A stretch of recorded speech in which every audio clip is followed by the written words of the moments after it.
Hello viewers, welcome to my channel. இன்றைக்கி நம்ம சூப்பராக சீம்பால் சாதம் எப்படி செய்கிறதுன்னு சிம்பிளான ஸ்டெப்பில் ஈஸியாக நான் சொல்லித்தர போகிறேன். ஒரு 15 மினிட்ஸ் ஒரு 20 மினிட்ஸ் ஆகுங்க. இது ரெடி ஆயிரும். ரொம்ப வேலைலாம் கிடையாது, ஈஸியான வேலை தான், எல்லோரும் செய்யலாம். இப்போ அதுக்கு டீ குடிக்கிற டம்ளரில் 1 டம்ளர் அரிசி எடுத்துருக்கேங்க. 15 நிமிஷம் ஊற வச்சிட்டேன். அதுக்கு 1 டம்ளர் அரிசிக்கு 2 டம்ளர் தண்ணி விட்டு 2 விசில் விட்டு சாப்பாடு எடுத்து வச்சுக்கலாம். அடுத்தது சீம்பால் 1 லிட்டர் எடுத்திருக்கேன். பார்த்திங்கன்னா சீம்பால் பார்க்குறப்பவே தெரியும், மேலே மஞ்சளாக இருக்குது. இது 10 நிமிஷம் நல்லா கொதிக்க விட்டுக்கலாம். கொதிக்க விட்ட உடனே இந்த மாதிரி திரிஞ்சி வருங்க.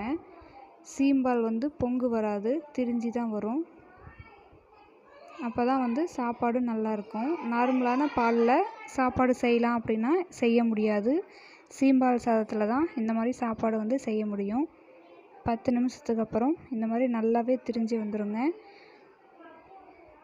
அப்போ நம்ம வேக வச்சு எடுத்து வச்சுருந்த சாதம் நம்ம போட்டுக்கலாம். ரொம்ப குழஞ்சி வேணும் அப்படின்னா கொஞ்சமான சாப்பாடு போட்டு நல்லா குழைய விட்டுக்கலாம். இல்லை கொஞ்சம் நல்லாவே சாப்பாடு வேணும் அப்படின்னா நிறைய சாதம் போட்டுக்கலாங்க. ஏன்னா சாப்பாடு வேகாது அப்படின்னெல்லாம் ஒன்றும் கிடையாது. ஆல்ரெடி நம்ம குக்கரில் 2 விசில் விட்டு வேக வச்சு எடுத்து வச்சுருக்கோம். நல்லாவே தண்ணி அங்கே பாலில் விட்டுருக்கிற தண்ணி ஃபுல்லாக ட்ரை ஆகிற அளவுக்கு நாம் கலக்கி எடுத்துக்கலாம். இதுக்கு நான் ஒயிட் சுகர் ஆட் பண்ண போகிறேங்க. நீங்கள் வேணால் வெல்லம் வேணாலும் ஆட் பண்ணிக்கலாம். அது பால் சாதம் டேஸ்ட்டில் இல்லை. நான் வெல்லம் வச்சு ட்ரை பண்ணி பார்த்தேன்.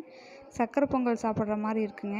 அதனால தான் நான் ஒயிட் சுகர் ஆட் பண்ணி நம்ம சொல்கிறோம். இப்போது பாருங்கள், நல்லாவே அந்த தண்ணியெல்லாம் சுண்டி வந்துருச்சு. இப்போ 250 கிராம் சர்க்கரை நான் போட போகிறேன்.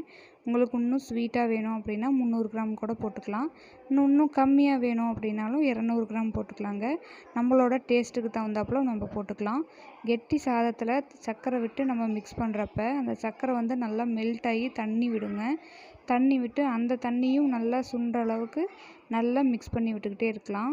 இது பாலுங்கிறதுனால அடியில் அடி பிடிக்கும். அதனால் நல்லா கிளறி விட்டு நம்ம எடுத்துக்கலாம். சர்க்கரை போட்டதுக்கப்புறம் ஒரு 5 to 10 மினிட்ஸ் நல்லாவே ட்ரை ஆகணும். இப்போ ஏலக்காய் 4 தட்டி போட்டு எடுத்துக்கலாம். ஏலக்காய் பொடி இருந்தாலும் தேவையான அளவு நம்ம எவ்வளோக்கு ஃப்ளேவர் வேணுமோ போட்டுக்கலாங்க. நட்ஸு வேணுனாலும் போட்டுக்கலாம். நட்ஸு போட்டால் அந்த மாதிரி பொங்கல் சாப்பிட்ற மாதிரி இருக்கும். அதனால் பால் சாதத்துக்கு நட்ஸு தேவையில்லைன்னு நான் போடலை. உங்களுக்கு அந்த ஃப்ளேவர் பிடிக்கும் அப்படின்னா நீங்கள் ஆட் பண்ணிக்கலாம். இங்கே பாருங்கள், இந்த அளவுக்கு நல்லா கெட்டியே வந்துருச்சுங்க. இப்போ ஸ்டவ்வை ஆஃப் பண்ணிவிட்டு நல்லா க்ளோஸ் ஆகிற மாதிரி ஒரு மூடி போட்டு மூடி வச்சுக்கலாம். ஒரு 10 நிமிஷம் இந்த மூடி வச்சுட்டு அதுக்கப்புறம் ஓப்பன் பண்ணி பார்த்தா இந்த மாதிரி நல்லாவே ட்ரையாக வந்திருக்குங்க.